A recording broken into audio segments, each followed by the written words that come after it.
মাতা দুর্গার পঞ্চম রূপটি স্কন্দ মাতা নামে পরিচিত। দেবীপক্ষের পঞ্চম তিথিতে মায়ের এই স্কন্দ মাতা রূপেরই পুজো করা হয়। ভগবান স্কন্দ কুমার কার্তিকের অপর নাম। ইনি দেবাসুর সংগ্রামে দেবতাদের সেনাপতি ছিলেন। পুরাণাদিতে এনাকে কুমার এবং শক্তিধর বলে এনার মাহাত্ম্যের বর্ণনা করা হয়েছে। স্কন্দের বাহন ময়ূর, তাই স্কন্দকে ময়ূর বাহনও বলা হয়। এই স্কন্দের মাতা হওয়ায় মা দুর্গার পঞ্চম রূপকে স্কন্দ মাতা নামে অভিহিত করা হয়।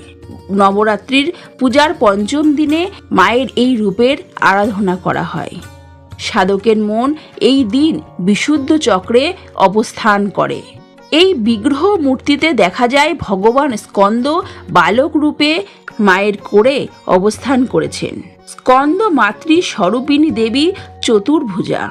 তিনি দক্ষিণের ওপরের হাতে স্কন্দকে ধরে আছেন এবং নিচের হাতটিকে ওপরের দিকে করে তাতে পদ্মফুল নিয়ে আছেন।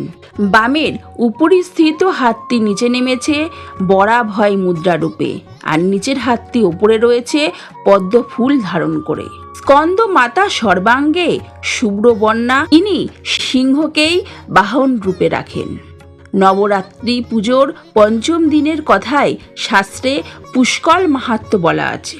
দেবী স্কন্দ মাতার আরাধনা করলে ভক্তের সকল ইচ্ছা পূর্ণ হয়।